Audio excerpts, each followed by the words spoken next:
Make It Right, the manufacturing podcast. Welcome to the Make It Right podcast. This is a podcast where we share conversations designed to help manufacturing leaders make the most of their businesses, from improving manufacturing processes and factory culture to driving sales and accelerating business growth. Ultimately, though, all business hinges on one end goal, and that's to make the sale, collect the money, and repeat. This week on Make It Right, we're going to show you how you can amplify that by using the science of behavioral change.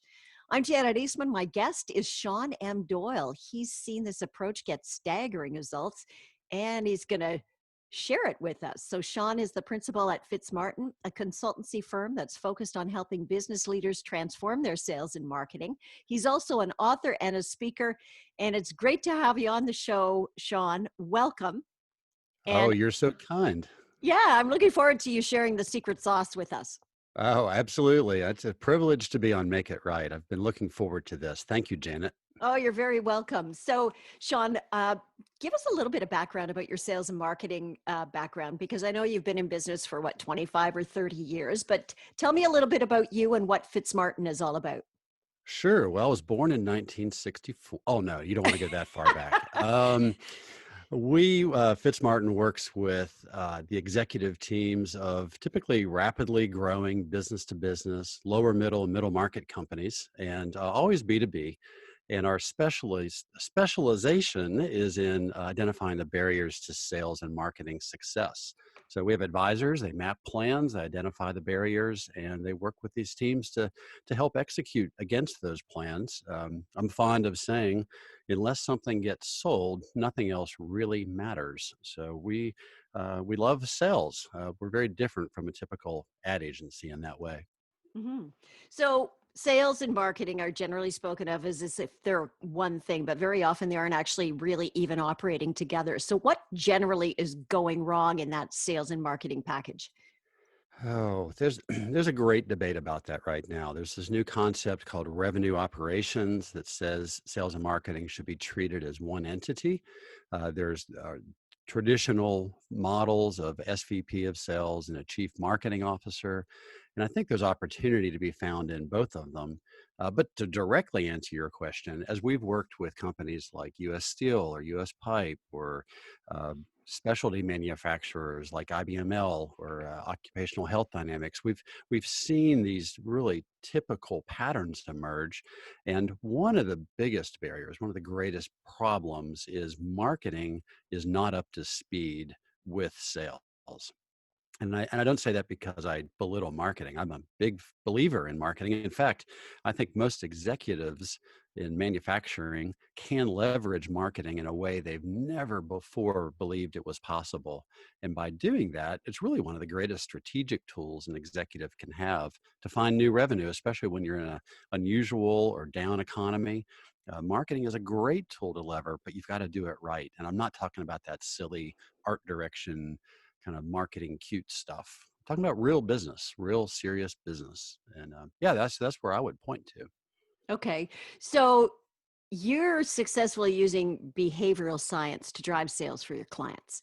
So, I don't think anybody I've ever spoken to about sales and marketing has ever said that they use behavioral science to drive sales for their clients. So, where did this approach come from and how does it work? Oh, great question. So in 2002, I hit this significant healthcare issue. And any of you listening that know what it's like to have a healthcare crisis in your life, you know that at that time you rethink everything, personally, business. And in my process of rethinking and grounding, I realized that I had a very successful 20-year-old marketing business, but I didn't know exactly why when things worked, they worked. And when things didn't work, I didn't know how to identify them. So that was a pretty big admission, if you want to call it that. Mhm. Executives want ROI, they want it measurable, and good process-driven executives want to understand things in a process. So we'd all had the consumer decision journey, this idea that there's steps that people go from unaware of something existing to being a purchaser of something and then an advocate of that something.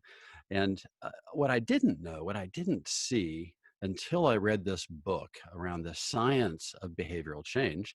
It's the Trans-Theoretical Theorem of Behavioral Change by Norcross D. Clemente. And it was a very scientific book. It's super wonky. I get on eBay or Amazon and buy a used book. It's a good read actually, and it will apply to everything from internal communications, culture, to external sales and marketing, where we're focused. But this aha moment occurred as I was reading this book, the science. What they said is, yes, there's a process people go through, but there are steps that occur as you go through this consumer decision journey. Of course, they were calling it behavioral change.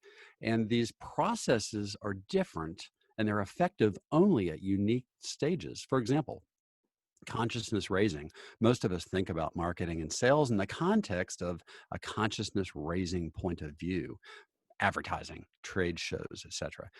But that only helps people very early in the stages of behavioral change or the process of buying something. What works later is more emotional and rational reevaluation, and even more late stage before you want to close a deal. There's processes that are behaviorally science identifies, countering, environmental controls, rewards, helping relationships. So the aha moment for me, Janet, was when I saw the stuff I was doing that ad agencies are doing early stage don't work late stage. And I think that's why so many executives, quote, try marketing or try advertising, and they get frustrated. They say it doesn't work. It's not that it didn't work. It just only worked in the earliest stages of buying. The later stages of buying, that's where the magic happens, right? That's where stuff gets sold. And usually sales takes over at that point. They don't respect marketing because marketing doesn't know how to contribute. They haven't earned the respect and they don't know what to do late stage. So the aha moment for us as we applied this science was late stage sales has different processes. Therefore, as communications experts, we should be applying the science that works at those late stages. Mm-hmm. Okay. That was a So, mouthful, wasn't it? and you got the wheels spinning in my head. And I know that you do have a graphic that we've put up on the podcast page for episode 107. So if people want to have a look at that, but do you want to explain the process as we go through that chart that you have? Well, I'd be glad to. I think I would also offer your listeners to come to a website. It's called SeanMDoyle.com, Sean, Sean, M, Doyle, Doyle.com. And there's a video that's about 15 minutes and it really dives into it.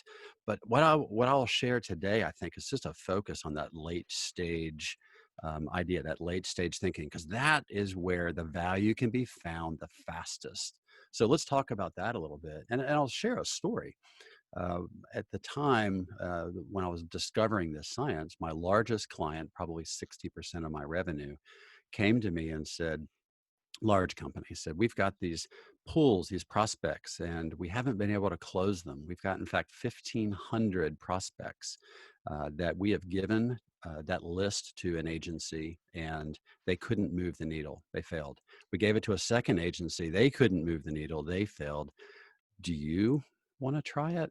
And of course, I'm going, oh my, this is a gorilla client. If I lose them, like this is the end. So I was terrified, but we thought, let's try this science thing. So we mapped out, and we did this thing called a sales barrier audit. We mapped out in this audit where their sales team was working, what they were doing, what marketing was providing.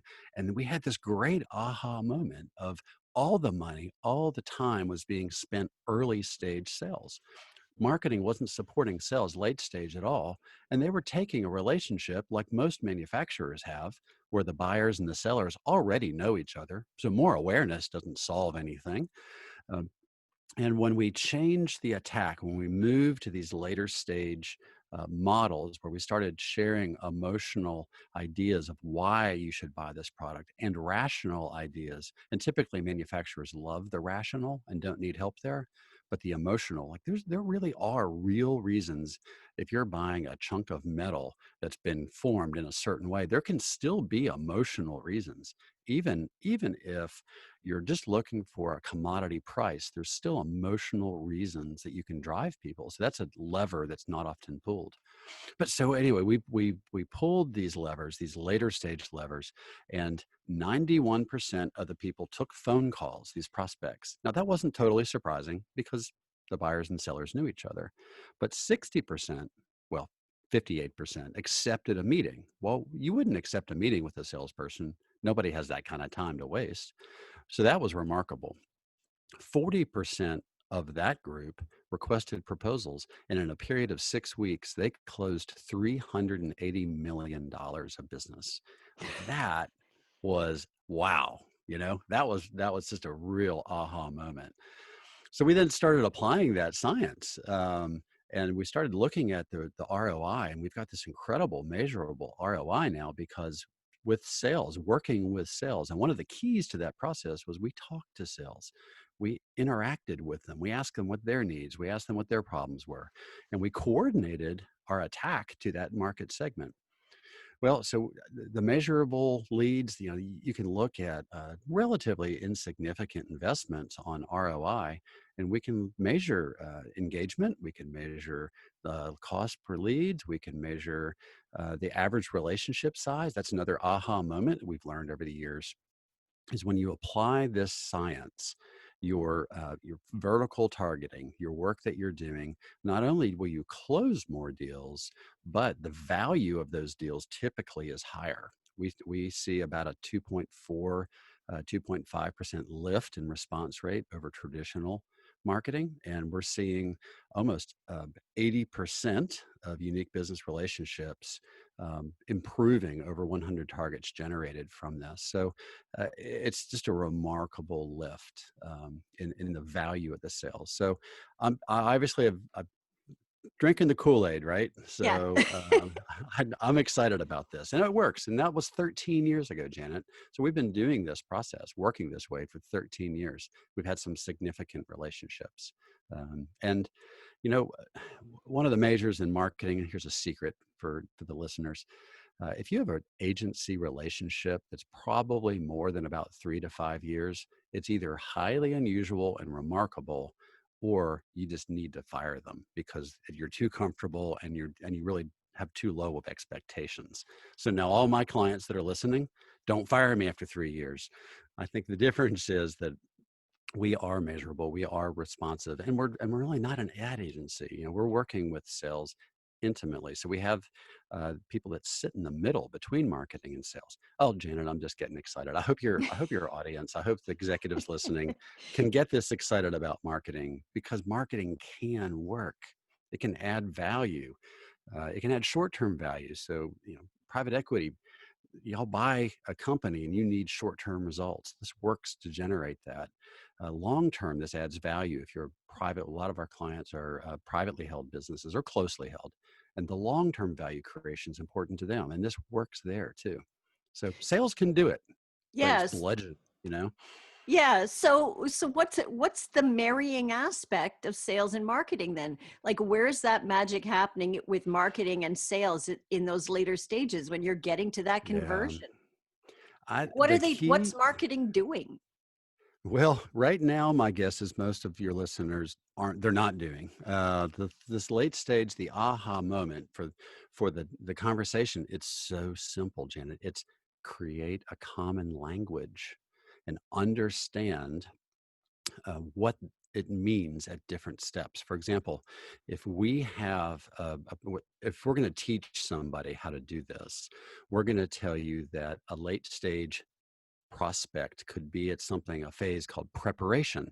And the cognitive science teaches us that when you're in preparation, there's only 3 things that matter to you. And that's being excited about it, seeing how it applies to you, looking at value from a rational way, and making some form of small private commitment.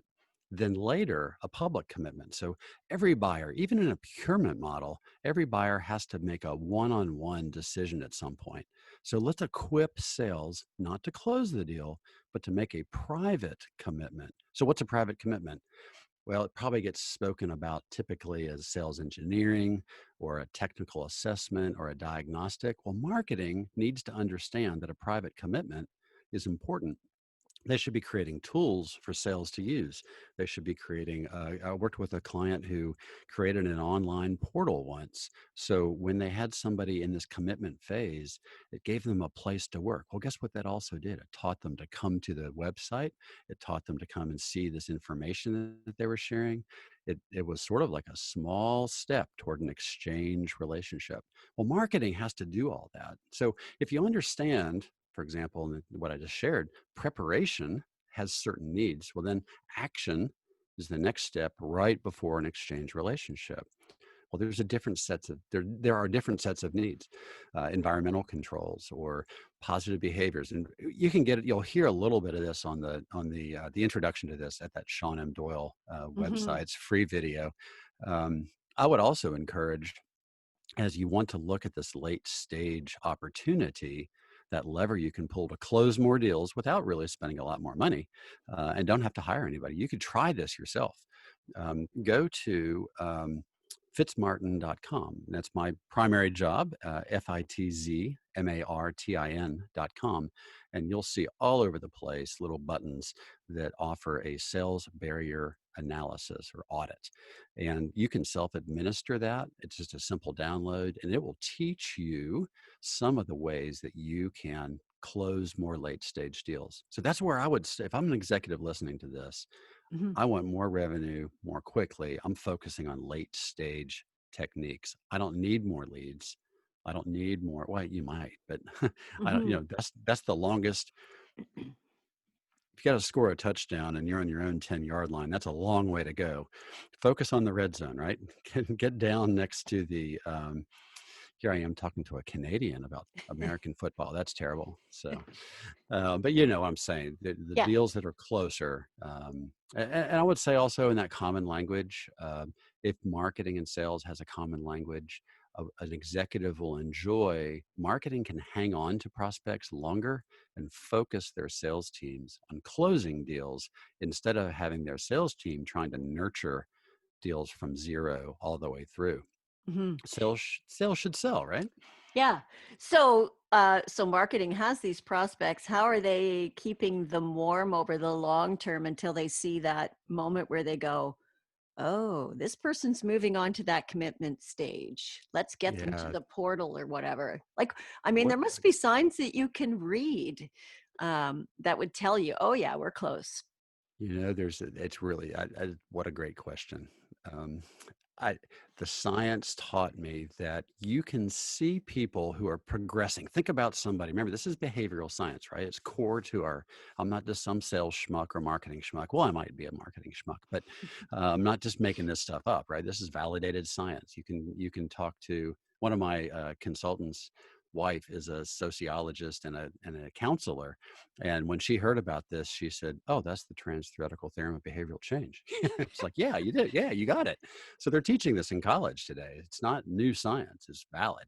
So one thing, if you think about a behavioral change that you try to make, I'm trying to lose about 15 pounds right now. And if you look at it, I've been trying to lose 15 pounds for a long time, right? Maybe a couple years.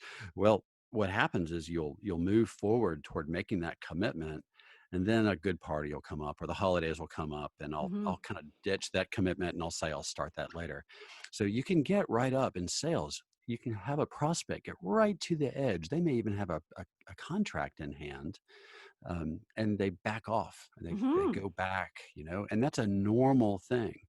So sales and marketing, again, have to have a common language to know if somebody was at the action stage, they didn't close, and they've gone back to what we would call contemplating. So contemplating is when you want to get people emotionally aroused and rationally reevaluating all over again. And okay, so here's a great little sales secret. Um, if you think about awareness in two ways, there's awareness that something exists, right? So I can't buy it if I don't know something exists. I can't buy your company's goods in the manufacturing space if I don't know you exist, right? So that's one type of awareness. The other type of awareness that's really, really powerful is I don't understand why it matters to me. Like Mm. I could have great understanding that you exist and you could be totally irrelevant, right? So maybe you're not irrelevant, but you've never taken the effort, made the effort to explain how you matter. How are you relevant? Well, the ways to do that are explain emotional arousal. So it might be, for example, like, okay, here's a classic. I'm in B2B, you can't get through, it's a commodity purchase, there's procurement. Well, what if you show the procurement officer how the last procurement officer who bought your services or products and their career advanced? What if you show that how that other procurement advance officer got a raise? Or I mean that there's still ways. There's still humans, right? Mhm, mhm. um, and so rationally, the procurement officer is designed to beat you down and to counter and to all this stuff. But emotionally, they're still humans. That still works. And it may not be on a piece of paper. It's not in a spreadsheet, but it's a powerful sales tool.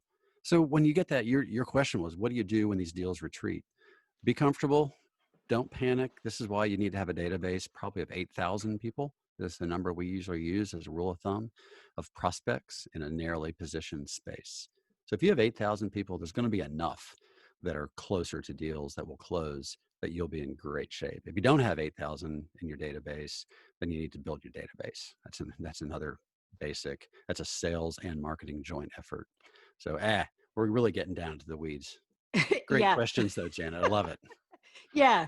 Okay. So, I mean, when you're looking at the kind of things that people should be thinking about, like to get sales happening, get a handle on what this science means, understand your late stage sales problem. But what's that third tip? Like, there's something else that's probably missing in the package here, in between the sales and marketing story.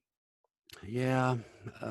If I was to bring a third tip to the table, I think it would be you might have the wrong person in marketing if you haven't experienced success. So what do I mean by that? I just fired somebody I never even met, right?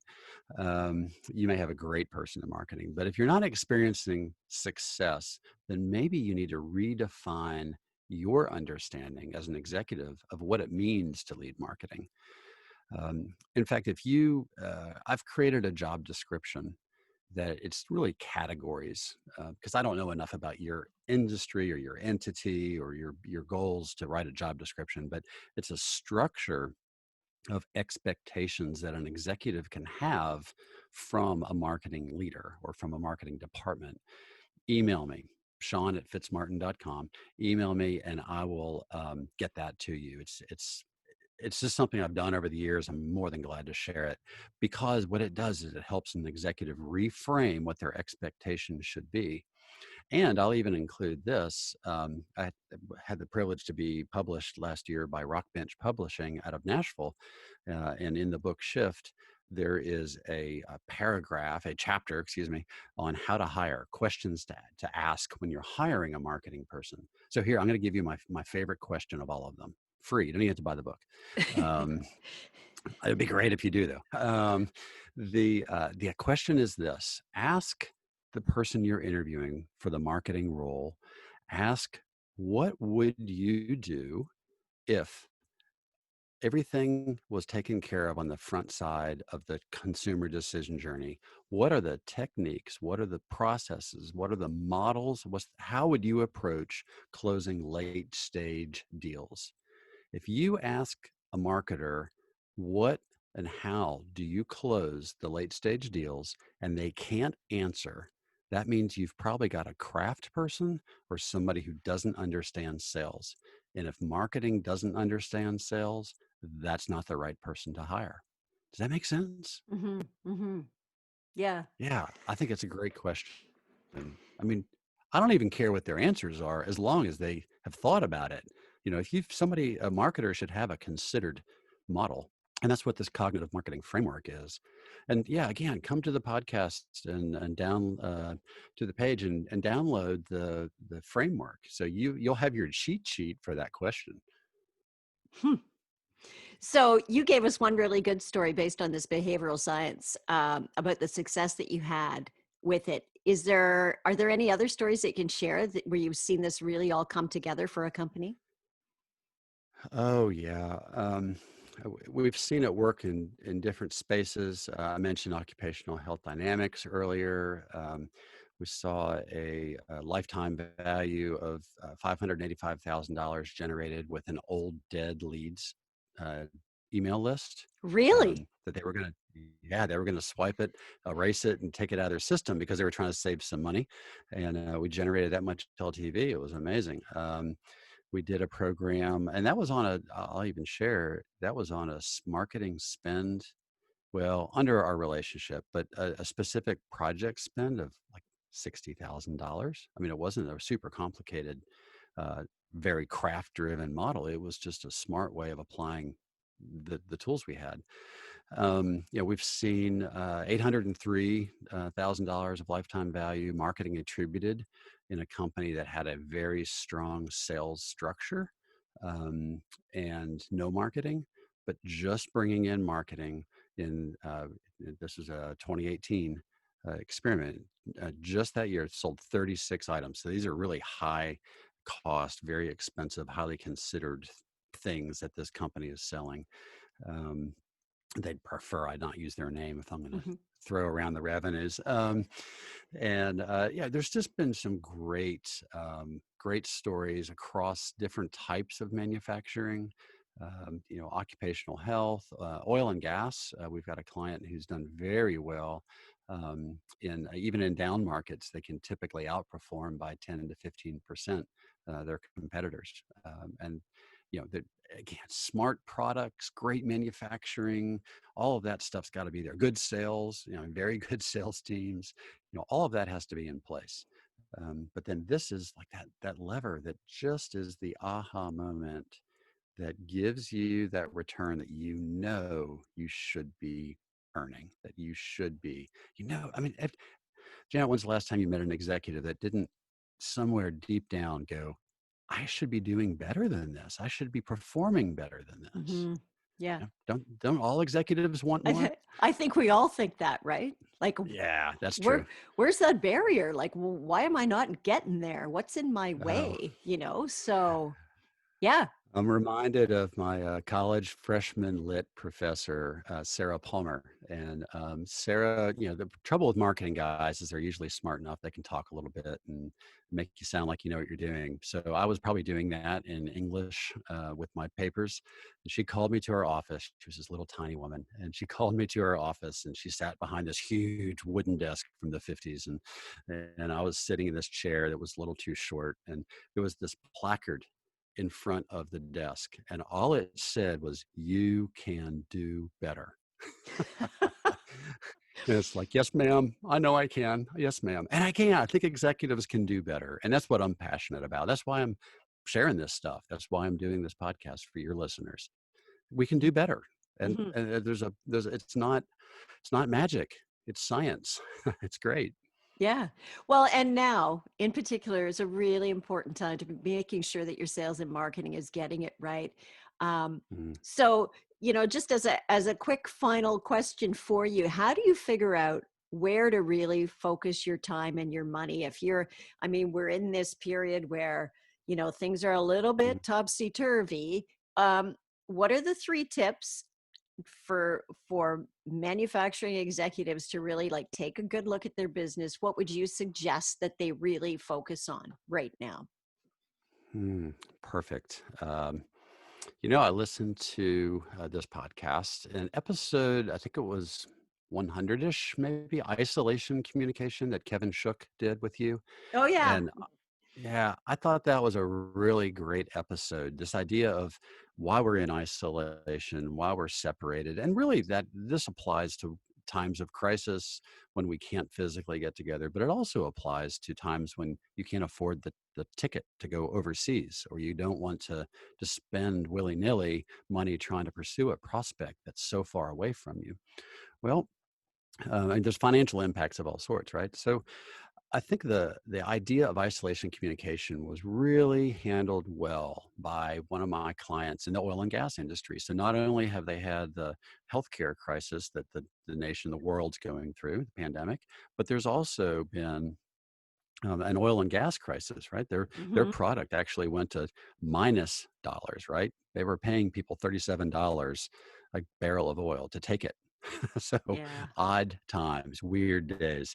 Well, they decided very strategically to do this isolation communication and engage with customers by not necessarily sharing their intellectual property, but by doing these deep insights that only people who are really down in the industry would get. I mean, like, what do you do when, well, it's so oil and gas industry specific, but this is really nuanced problems that you would only know if you were drilling holes in the ground and pulling fluids out. So they've created this series of 2-minute drives. They're called 2-minute drives. They sell drives for oil and gas systems. A drive is the thing that controls the pump or any kind of rotating equipment. So they created this series, and they've been emailing them out. They've been putting them on LinkedIn. They've been sharing with everybody, and it's been remarkable. Their users on their website are up 44%. Of those users, 81% of them are new visitors. So here we are in this down crisis economy, and new people are coming to the table. So it really has been an amazing idea. So yeah, so one, pay attention to this isolation communication idea, whether it's in a time of pandemic or a recession or not. I mean, this works, right? Be really, really narrow. Two, I would obviously say, let's go back to hire the right person.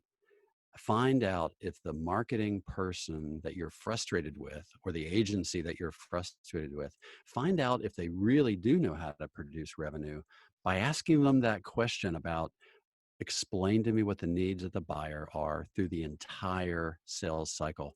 And actually, if they're really good, they'll even answer a question about customer success, right? So once you have a customer, everybody knows that's the cheapest person you can sell to. So Hmm. once you have a customer, what's your customer success philosophy and plan? A good marketer should be able to answer with an intelligent, process-driven view. And if they can't, you've got to change agencies or change the person on your team, or put them in a role that's more appropriate. So, and I'll give you that JD. So maybe that'll elevate. And then I would say the last tip would be: we find most success with this one simple thing. People spend way too much money on early stage processes, creating awareness, going to trade shows. Instead of that, reduce your expenses on the front end and move them later stage. That's probably, of these sales barrier analysis, I'd say 80% of them, we come back and say, spend less earlier, spend more later. So it's not, we often don't even have to ask clients to spend more than they're already spending. We just reallocate that spend. So use that sales barrier analysis, give it a try. I mean, if my odds are that you can move your spend to support sales more. And I don't mean give it to sales. I mean support sales. Marketing should be supporting that late stage sales.